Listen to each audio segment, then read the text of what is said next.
நேற்று நைட் எங்கள் ஜெரா 11:30 மணிக்கு முழிச்சிருக்கா. உடனே பால் சொன்னா, நான் கேட்டேன், ஏன் தம்பி தூங்கலையா, தூக்கிட்டு வர ப்ரேயருக்கு அப்படின்றேன். நான் சொல்கிறான், போய் படுத்தா மம்மி, திடீர்னு எந்திரிச்சு உட்காந்துட்டு தூங்க மாட்டேன் அப்படின்றா. அப்படின்னு உடனே நான் சொன்னேன், அவளை பார்த்து சொன்னேன், ஜெரா it's time to go to bed, it's bed time, go and sleep.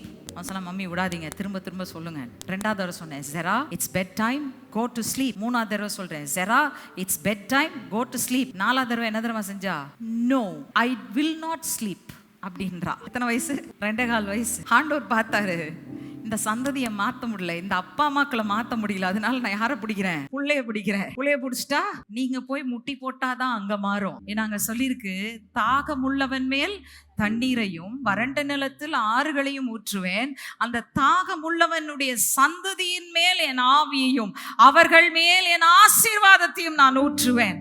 அவர்கள் வந்து பெற்றுக்கொள்வார்கள் சொல்லலங்க ஆண்டவர். என்ன சொல்றாரு? ஊற்றுவேன். எப்போ ஊற்றுவேன்? நீங்கள் தாகம் உள்ளவர்களா இருந்தால் உங்கள் பிள்ளைகளின் மேல் ஊற்றப்படும். அவர்கள் வந்து பெற்றுக்கொள்ள தேவையில்லை.